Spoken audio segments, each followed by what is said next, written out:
Stay savage, your boy Shino Ventura. What's poppin' today? We are back, and guess what? Today we got a new Boruto episode, so that's great. I mean, not really, but it's great because now we're finally starting to get into the initial phase, the beginning phase of us getting into the Chunin exam. So now we got the Momoshiki arc happening, and shit's about to get lit. If you guys saw the little preview in the beginning, well, not really a preview, it's little brief clips of me just, you know, doing Ninja Warrior type shit. Everybody's training for the Chunin exams. I want in on the action too, you know what I'm saying? I'm trying to get fit, you know, I'm actually really skinny as shit. So if you guys are excited about today's video, make sure you hit that like button. If you're new to the channel, subscribe for daily content. You know what I'm saying? You got to get your Shino X Sakura shirt soon because they're going to be going on March 29th, and you probably won't be able to get them again. You know, it'll probably be a different design later on down the line. But with that being said, I hope you guys are excited about today's video. Let's get it. All of these people, they down to ride. Look in my eyes. No, no, no. No, no, no, no, no, no. No, no, no, no, no, no.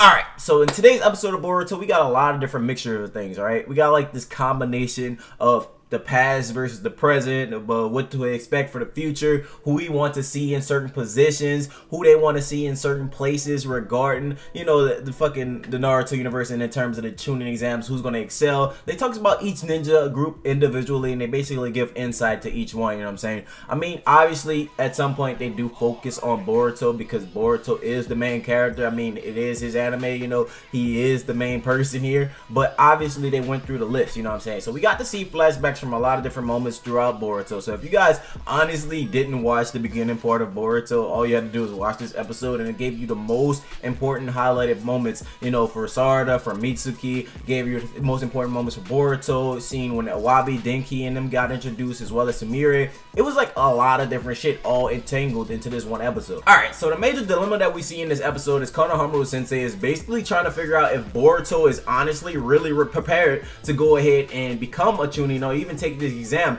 And I mean, at this point in time, you know, if you look at Boruto, he's really skilled. You know, they even point that out. You know, they talk about how he took on a repeater, which was Iwabi. Obviously, Iwabi is a lot stronger in terms of taijutsu and physical ability because he's a lot older than Boruto, you know what I'm saying? But at the same token, we see Boruto still going against him and still excelling very well, and is not afraid of him and not willing to back down. Then they talk about like various points. They talk about the situation with Denki. They talk about the situation with the girls when the Nue first got summoned. And honestly, one thing that I thought was super interesting, everybody kept talking about how when I say that Boruto summoned the Nue, everybody kept saying, you know, that Boruto didn't summon the Nue. In this episode, it confirms that Boruto chakra went haywire and that he summoned it. Even Konohamaru said he summoned it, you know what I'm saying? But they knew about the Sumire girl. They knew about her past and knew that she was the one manipulating it. Now, at some point in time, I feel as though maybe his Jogan connected with that dimension or connected with the Nue at a certain point. I do feel like this is going to be a later plot point that we're going to have to use for like future references, because I feel like Sumire and Boruto may team up, and Boruto may need the aid of the Nue, you know what I'm saying? And he may use the Nue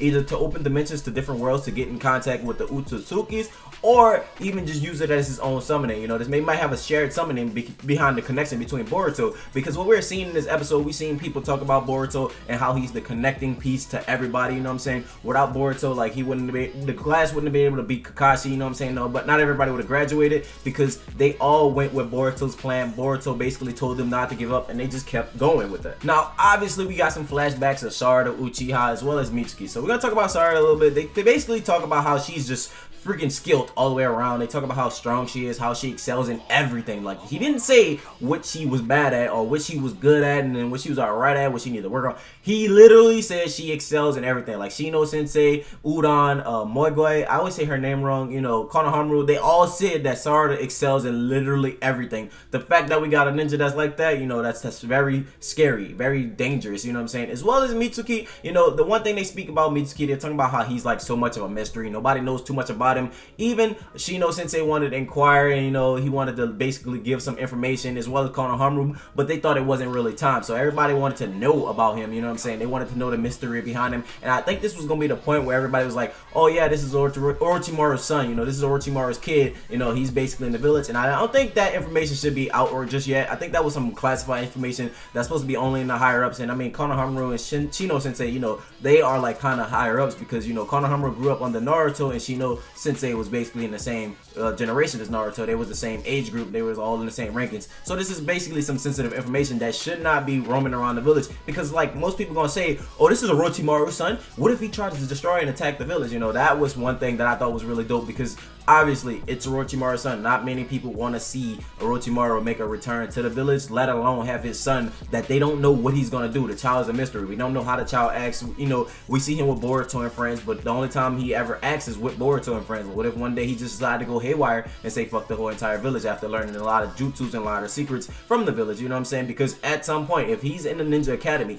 he's going to rank up, he's going to excel, and he's going to move up higher in the branches. So obviously there's going to be some sensitive information that he may or may not be able to get his hands on. So that's going to make a lot of the villagers scary and weary of him. You know what I'm saying? It's going to be kind of like Naruto when he had the nine-tailed fox inside of him, and everybody was like, yo, we got to stay away from this kid. He's the demon kid. You know, he's a problematic person. We don't need that kid in our life. That's bad vibes. They're going to do the same thing with Mitsuki if they found out Orochimaru is his parent. Now, later on as the episode progresses, they go through every kid. You know, they basically talk about their shortcomings, what they're good at, what they always excel at. They were talking about how Denki has had the most dramatic changes and stuff like that. He'll be at center command in terms of the future, basically being that command while Metal Lee and Iwabi go out and do the missions, basically directing him because he's a very intellectual person. And they talk about how he excelled really well, because if you think about it, when Denki first got there, yeah, dude was sucky. I mean, he's not as good as he was before. I mean, he's not as bad as he was before, but he's still not like the best, you know. But at the same token, you can still see like the increase. You can still see the change. It's kind of like me. You can see me uploading versus those days I weren't uploading. You can see the trying. You can see the effort. You know what I'm saying?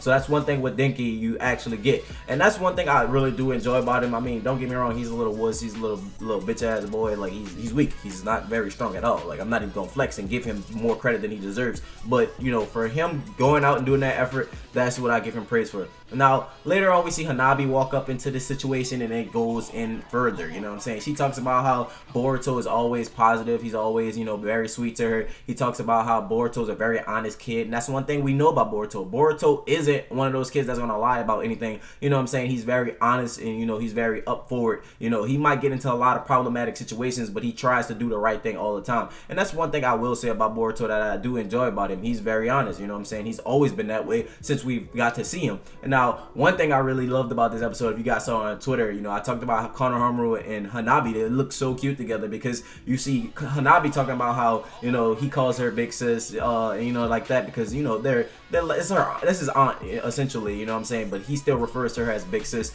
And then we have Konohamaru, who is referred to as big brother, but they both telling each other this while drinking. You know, they're sitting there having drinks with each other, and they're both pink in the face. And it's really interesting that we see Konohamaru get really drunk when Hanabi gets in the picture, because if you look before, you saw everybody, you know, they kind of casually drinking, you know, it's like a social drinking thing. But then when Hanabi comes into the picture, you know, like 10 seconds into the motions, we got Konohamaru basically pink in the face, indicating that he's drunk, and then we have her pink in the face, indicating that she's drunk. She even made Shino Sensei take a drink, which he wasn't supposed to, because, you know, he has these bugs that he has to keep control over, and obviously if you're under the influence, you don't have complete control of your consciousness or like how you're gonna act. So, you know, bugs are basically out of control. They're just kind of, hey, this is my chance to do what I want. And on top of that, they feed off his chakra in his blood. So, you know, once alcohol is in your system, it goes into the bugs, and now the bugs are drunk just like him. You know what I'm saying? So it's something he couldn't control. We see like the feedback get to Naruto and shit like that. But all in all, I feel like this was just like the perfect recap for the beginning, because like as you guys know, we have one more episode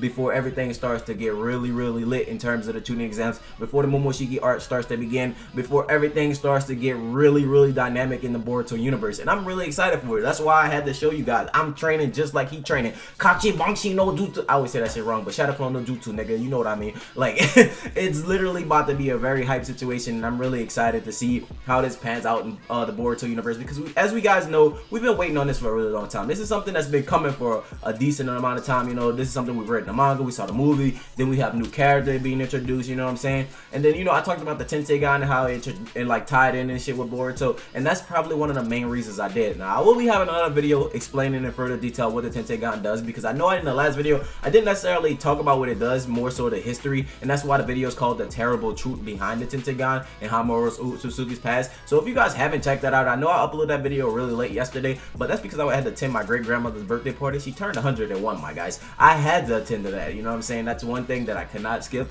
So with that being said, you know, let me know your personal thoughts and your personal opinions on today's episode of Boruto. How you feel about things that are about to take place in the Boruto universe. If you have not already, I'm gonna say it again. Get your Shino X Sakura shirt. You have till March 29th. Hope you guys enjoyed the video. Make sure you follow me on Twitter as well as Instagram. If you guys would like to come hang out on Twitch, I do have a Twitch at Shino Bentro. And with that being said, stay true and stay real. Hope you guys have a blessed day, and until next time, see you guys later. Bye.